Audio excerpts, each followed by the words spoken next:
नमस्कार। वीडियो की संख्या में देखते हैं समसामयिक घटना चक्र की प्रस्तुति। यानी समसामयिक घटना चक्र की प्रस्तुति। समसामयिक घटना चक्र अब दृष्टि रूप में है। दृष्टि निरंतर दृष्टि देखेंगे और इसके अंतर्गत दृष्टि 2025 फर्स्ट वॉल्यूम के निरंतर द्वितीय अंक है राष्ट्रीय खेल अधिनियम, और यह सितंबर 2025 का अंक है, लेटेस्ट यानी एडिशन इसका है। इसमें इंपॉर्टेंट क्या है, इसमें निहित क्या, राष्ट्रीय खेल शासन अधिनियम 2025 इसमें शामिल है।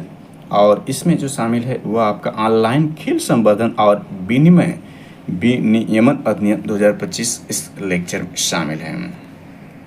और यह नोट्स देखें जो समसामयिक घटना चक्र की जो दृष्टि है, जो कि करंट अफेयर सितंबर 2025 निरंतर यानी कंटिन्यूस दृष्टि के अंतर्गत शामिल है। यह आगामी सभी प्रतियोगी परीक्षाओं दृष्टिकोण से अति महत्वपूर्ण साबित हो सकता है। जिसके अंतर्गत देखें तो यूपीपीएससी द्वारा आयोजित अपर पीटी एग्जाम 2025, जिसका एग्जाम जो है 12 अक्टूबर 2025 को प्रस्तावित है। इसके अलावा एलटी ग्रेड में जो 30 प्रश्न जीएस के होंगे, एलटी ग्रेड शिक्षक भर्ती जो उत्तर प्रदेश लोक सेवा आयोग की शिक्षक भर्ती में शामिल है, में 30 प्रश्न जीएस, उसके लिए भी जो है करंट अफेयर्स यह महत्वपूर्ण है। जीआईसी लेक्चरर के लिए भी जिसमें 40 प्रश्न जो होंगे जीएस के होंगे, उसमें उसके लिए भी करंट अफेयर्स महत्वपूर्ण है। तो आगामी सभी प्रतियोगी परीक्षाओं दृष्टिकोण को ध्यान में रखते हुए इस करंट अफेयर्स को शुरू करते हैं, जिसके अंतर्गत ये सारी चीज़ इसमें शामिल है। चलिए इस लेक्चर को शुरू करते हैं। इसके अंतर्गत इसमें अनुक्रमणिका देख लें तो इसमें सूक्ष्म दृष्टि सबसे पहले दी गई है। इसके बाद राष्ट्रीय परिदृश्य के अंतर्गत इसमें जो शामिल है राष्ट्रीय खेल शासन अधिनियम 2025 से, भारतीय पत्तन अधिनियम 2025 से, वाणिज्य पोत परिवहन अधिनियम 2025 से, भारत सेमीकंडक्टर मिशन ISM के तहत परियोजनाओं को मंजूरी दी गई। लखनऊ मेट्रो रेल परियोजना के चरण फर्स्ट बी को मंजूरी दी गई। जन विश्वास उपबंधों का संशोधन विधेयक 2025 इसमें है। एरिक्सन, नोकिया, सिस्को, क्वालकॉम संघ BSNL की ऐतिहासिक साझेदारी इसमें सम्मिलित है। अंतर्राष्ट्रीय परिदृश्य में इसको शामिल करते हैं तो आपका यह भारत नेपाल सीमा विवाद है। अभी देखें तो नेपाल में जो है तख्ता पलट हो गया, जैसा कि बांग्लादेश में छात्रों ने वहाँ की सरकार को उखाड़ फेंका था, तो वैसे ही नेपाल में वहाँ के छात्रों ने नेपाल सरकार को उखाड़ फेंका है। अभी दो तीन दिन पूर्व की ये बात है। जैसा कि देखें आज 11 सितंबर 2025 है, तो 2 दिन पूर्व का मतलब 9 सितंबर 2025 को जो है तख्ता पलट हुआ था नेपाल में। हालांकि भारत नेपाल सीमा विवाद इसमें शामिल है। चीनी विदेश मंत्री की भारत यात्रा, अभी देखें तो भारत के प्रधानमंत्री की जो यात्रा हुई थी रूस और चाइना की, जिसमें शंघाई सहयोग संगठन की बैठक हुई थी। अभी देखें तो यूएस से अमेरिका ने भारत पर 50% टैरिफ लगा दिया था। तो इसके जवाब में भारत ने जो है वह अपने पड़ोसी देशों और अपना सबसे विश्वसनीय मित्र सोवियत संघ रूस, जो कि इस वक्त रूस बन चुका है, वहाँ पर दौरा किया और वहाँ पर व्यापार के जो अवसर थे उनको तलाशने का प्रयास किया था। तो यह चीनी विदेश मंत्री की भारत यात्रा रही। तो लेटेस्ट अपडेट में यह सितंबर के जो महत्वपूर्ण घटनाएं थी थोड़ा सा, और इसको हालांकि उसमें सम्मिलित नहीं है। इसके बाद अर्मेनिया अजरबैजान शांति समझौता, इसमें फिलीपींस के राष्ट्रपति की भारत यात्रा, रूस के कामचटका में भीषण भूकंप आया, ध्यान रखें यहाँ पर कहाँ पर आया है, रूस के कामचटका जगह को याद रखें। फिलीपींस समस्या के शांतिपूर्ण समाधान हेतु अंतर्राष्ट्रीय सम्मेलन हुआ। थाईलैंड कंबोडिया सीमा संघर्ष, प्रधानमंत्री मोदी की मालदीव यात्रा, प्रधानमंत्री की यूनाइटेड किंगडम की यात्रा, इसराइल का सीरिया पर हमला। आर्थिक प्रदेश में इसमें शामिल क्या है, मौद्रिक नीति वक्तव्य है अगस्त 2025-26 का। विश्व वायु परिवहन सांख्यिकी यानी वाट्स 2024, इसमें Bharat electrical mobility index 2024, bank कार्य विधि संशोधन अधिनियम 2025, Hurun India most valuable family business list 2025 है। देश में पर्यटकों के आगमन की स्थिति, फॉर्चून ग्लोबल 500, विश्व में खाद्य सुरक्षा और पोषण की स्थिति 2025 है। वैज्ञानिक प्रदेश के अंतर्गत देखें तो इसमें आपके शामिल जो है सर्वेक्षण पोत इच्छक शामिल है। देश का पहला पशु स्टेम सेल बायो बैंक शामिल है। केन्या में मानव अफ्रीकी यानी ट्रिपैनोसोमियासिस यानी हैट का उन्मूलन। कलाम 1200 का प्रथम स्थैतिक परीक्षण। कैच ग्रांट प्रोग्राम, कैंसर के लिए AI आधारित नवाचार, भारत में उपग्रह इंटरनेट क्रांति। संक्षिप्तियाँ खेल प्रदेश इसमें शामिल हैं। तो सबसे पहले इसमें सूक्ष्म दृष्टि को शामिल करते हैं इस लेक्चर में, यानी प्रमुख घटनाओं का बिंदुवार प्रस्तुतिकरण है, जिसके अंतर्गत सबसे पहले इस लेक्चर में हम राष्ट्रीय घटनाओं को देखेंगे। वेरी वेरी इंपॉर्टेंट है। चलिए देखते हैं।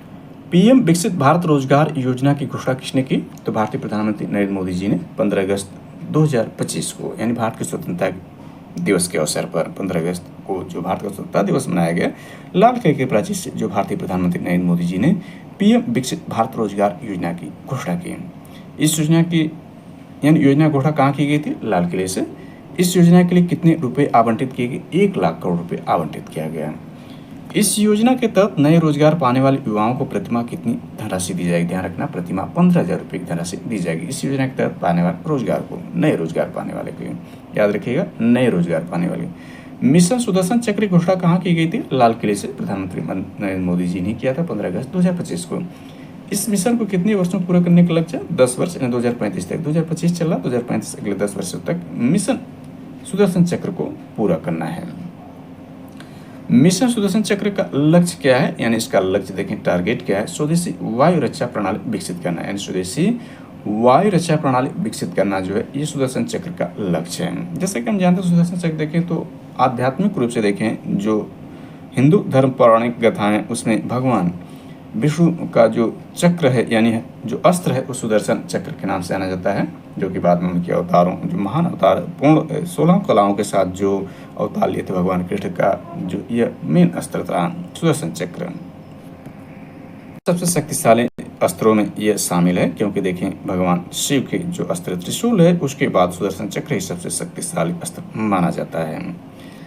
चलिए आगे देखते हैं। तो इसमें जो आपका यह है कि भारतीय रेलवे ने एशिया के किस सबसे बड़ी मालगाड़ी का सफलतापूर्वक ट्रायल रन किया है? यानी भारतीय रेलवे ने एशिया, ध्यान रखें, एशिया, भारतीय नहीं बल्कि एशिया के किस सबसे बड़ी मालगाड़ी का सफलतापूर्वक ट्रायल रन किया? तो रुद्राक्ष का। रुद्राक्ष है क्या? एशिया की सबसे बड़ी मालगाड़ी है, और यह किसने सफलतापूर्वक ट्रायल किया? भारतीय रेलवे ने किया। रुद्रास्त्र मालगाड़ी की लंबाई कितनी है?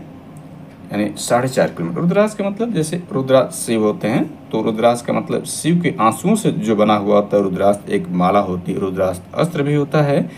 और यहाँ पर जो है ये ध्यान रखें कि ये मालगाड़ी रखी गई है। मालगाड़ी की लंबाई जो 4.5 किलोमीटर है, और ट्रायल भारतीय रेलवे ने किया। एशिया की सबसे बड़ी मालगाड़ी है ये। और इसी तरह सुदर्शन चक्र को हमने देखा, सुदर्शन चक्र स्वदेशी वायु रक्षा प्रणाली विकसित करना है, और इसको 10 वर्ष में पूरा करना है, जिसको लाल किले के प्राचीर से भारतीय प्रधानमंत्री नरेंद्र मोदी ने 15 अगस्त को घोषणा की थी। इसके बाद नेक्स्ट प्रश्न इसमें, तातो सेकंड जल विद्युत परियोजना यानी टाटो सेकंड हेप है EHEP के लिए निवेश प्रस्ताव को किसने मंजूरी दी? 12 अगस्त 2025 को। तो आर्थिक मामलों की मंत्रिमंडल समिति यानी CCEA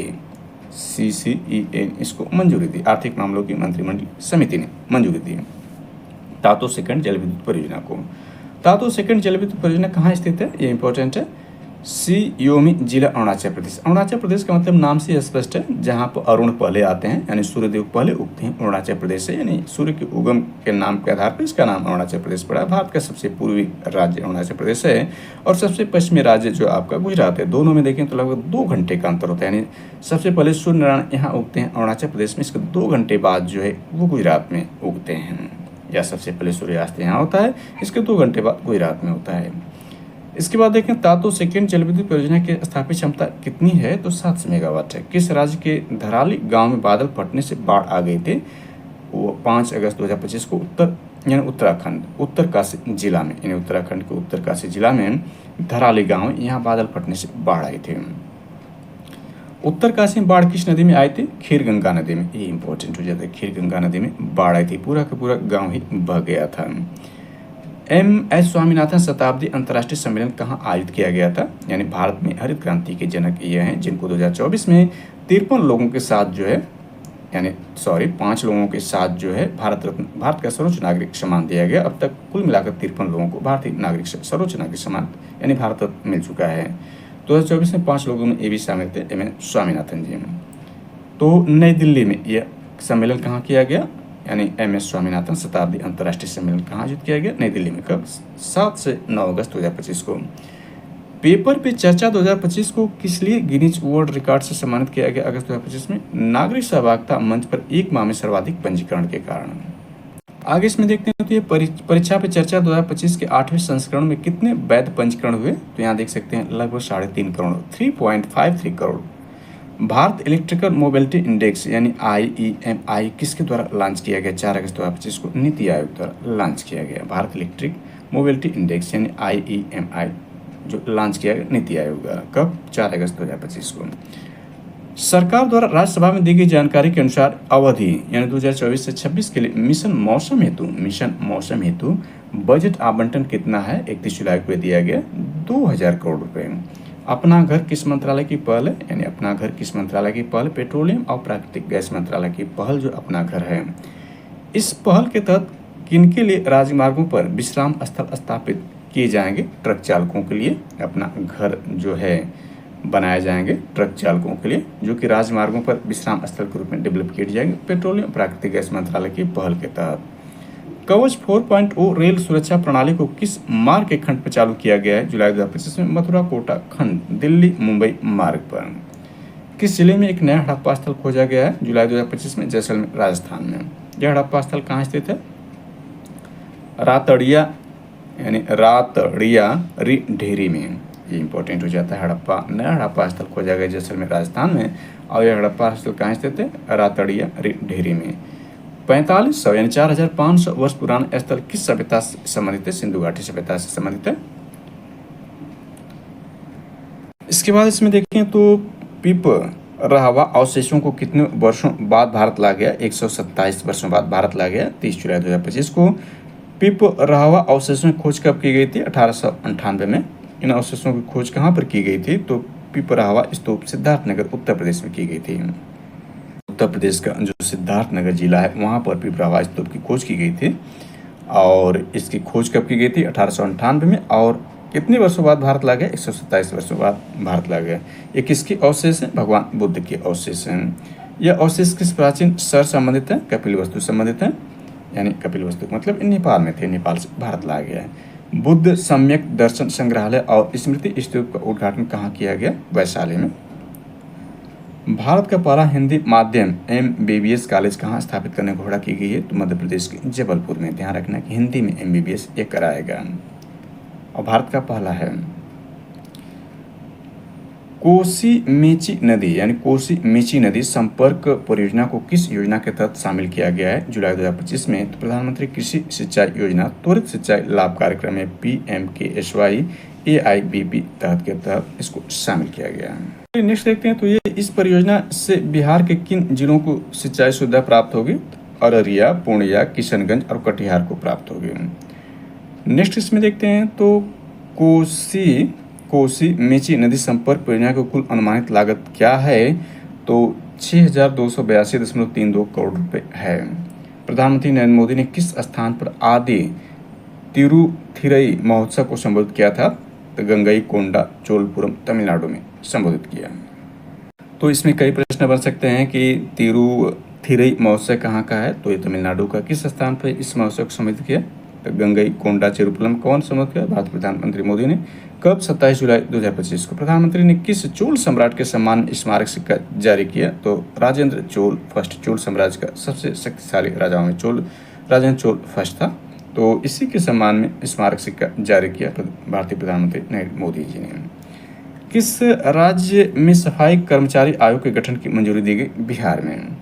बिहार के मुख्यमंत्री नीतीश कुमार ने पत्रकारों की मासिक पेंशन राशि को बढ़ाकर कितना किए जाने की घोषणा की? 15,000 रुपये जुलाई 2025 में।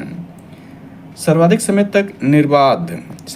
तक निर्बाध कार्यकाल यानी 4078 दिन वाले दूसरे भारतीय प्रधानमंत्री कौन बने? 25 जुलाई 2025 को नरेंद्र मोदी। यानी सर्वाधिक समय तक निर्बाध कार्यकाल 4078 दिन वाले दूसरे भारतीय प्रधानमंत्री कौन बने हैं? तो यह जो है नरेंद्र मोदी, यानी वर्तमान प्रधानमंत्री नरेंद्र मोदी, इनका तीसरा कार्यकाल मोदी 3.0 चल रहा है। लगातार कार्यकाल के संदर्भ में उन्होंने किसको पीछे छोड़ दिया है? तो इसमें इंदिरा गांधी को 4077 दिन का था लगातार कार्यकाल। पहले स्थान पर जो है भारत के प्रथम प्रधानमंत्री जवाहरलाल नेहरू पहले स्थान, दूसरे स्थान पर नरेंद्र मोदी जी पहुंच चुके हैं। भारत में समुत्थानशील और समृद्ध शहरों की ओर towards resilient and prosperous cities India report किसके द्वारा जारी की गई? विश्व बैंक यानी वर्ल्ड बैंक द्वारा जारी की गई। Towards resilient and prosperous cities in India यानी भारत में समुत्थानशील और समृद्ध शहरों की ओर।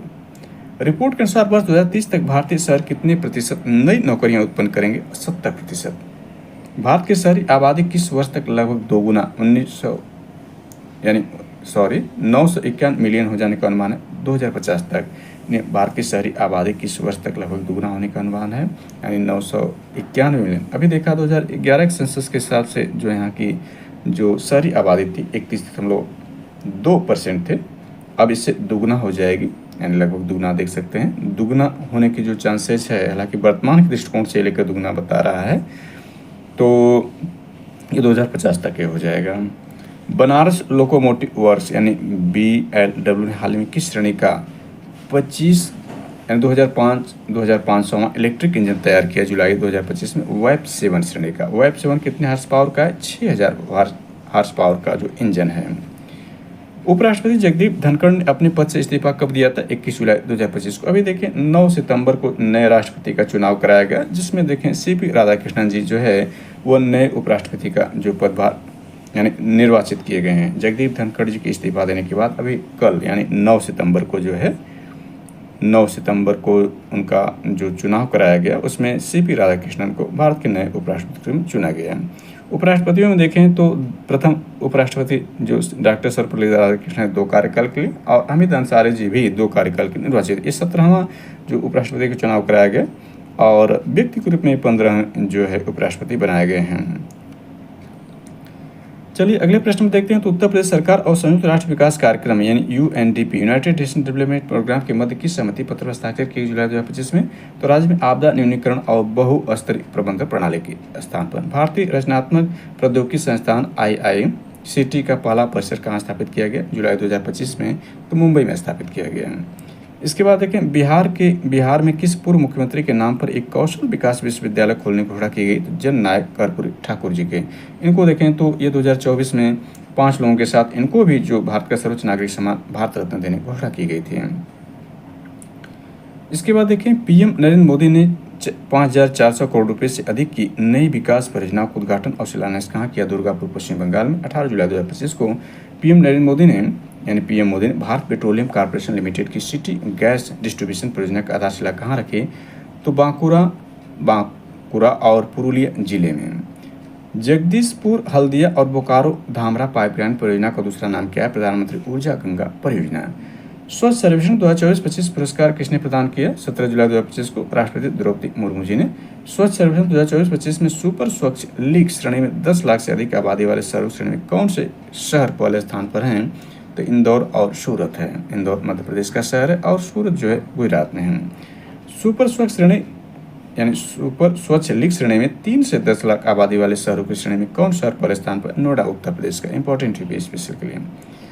स्वच्छ सर्वेक्षण 2024-25 में सर्वश्रेष्ठ गंगा शहर का खिताब किसने मिला है? तो प्रयागराज, अपना प्रयागराज यानी जो कि पूर्व का इलाहाबाद था, उस प्रयागराज को जो है सर्वश्रेष्ठ गंगा शहर के रूप में खिताब जीता है। यूनेस्को की विश्व धरोहर सूची में किस भारतीय संपत्ति को शामिल किया गया है? मराठा सैन्य परिदृश्य को। यूनेस्को की विश्व धरोहर सूची में किस भारतीय संपत्ति को शामिल किया गया? तो मराठा सैन्य परिदृश्य को। मराठा सैन्य प्रदेश कुल कितने किले शामिल हैं? मराठा सैन्य प्रदेश में कुल कितने किले शामिल? 12 किले शामिल हैं। ये किले किन राज्यों में स्थित? महाराष्ट्र और तमिलनाडु में हैं। प्रधानमंत्री धन धान्य कृषि योजना को कितने जिलों में लागू करने की मंजूरी दी गई है? 16 जुलाई 2025 को तो 100 जिलों में। आर्थिक मामलों कैबिनेट समिति ने NTPC रिन्यूएबल एनर्जी लिमिटेड और उसके अन्य संयुक्त उद्यमों सहायक कंपनियों में नवीनीकरण ऊर्जा क्षमता स्थापित करने के लिए निवेश हेतु किस कंपनी को ज़्यादा अधिकार सौंपने की मंजूरी दी गई है? 16 जुलाई 2025 को तो NTPC लिमिटेड को। तो ये ध्यान दें कि प्रधानमंत्री धन धान योजना को देखें तो ये 100 जिलों में शुरू किया। इसको 1 फरवरी 2025 को जो आम बजट पेश किया गया तो उसमें घोषणा की गई थी, और ये 16 जुलाई को इसको लागू किए गए। 100 जिलों में मंजूरी दी गई केंद्रीय कैबिनेट द्वारा, जिसकी अध्यक्षता भारतीय प्रधानमंत्री जी ने किया था। इसके बाद NTPC लिमिटेड को रिन्यूएबल एनर्जी में कितना निवेश करने की अनुमति दी गई? 20,000 करोड़ रुपए की। अदिति यानी ये इसका पूर्ण रूप देखें, अदिति ADEETIE योजना का शुभारंभ कहाँ किया गया? 15 जुलाई 2025 को पानीपत हरियाणा में। विद्युत मंत्रालय की इस पहल का कार्यान्वयन किसके द्वारा किया जाए? ऊर्जा दस्ता ब्यूरो यानी BEE द्वारा। अदिति का पूरा नाम यानी पूर्ण रूप या फुल फॉर्म क्या है? तो A से असिस्टेंस, D से इन डेवलपमेंट, इन डिप्लॉइंग यानी असिस्टेंस इन डिप्लॉइंग, E में एक एनर्जी एक एफिशिएंट है, T से technologies in industries and establishment इसका पूर्ण रूप है। अदिति योजना का बजट परिव्यय कितना है? 1000 करोड़ रुपए है। Mumbai Ahmedabad high speed rail corridor पर कौन सी जापानी बुलेट ट्रेन चलाई जाएगी? E10 शिंकानसेन, यानी इसको याद रख सकते हैं। जापानी ये बुलेट ट्रेन है जो कि Mumbai Ahmedabad high speed rail corridor पर चलाई जाएगी। ई10 शिंकानसेन बुलेट ट्रेन।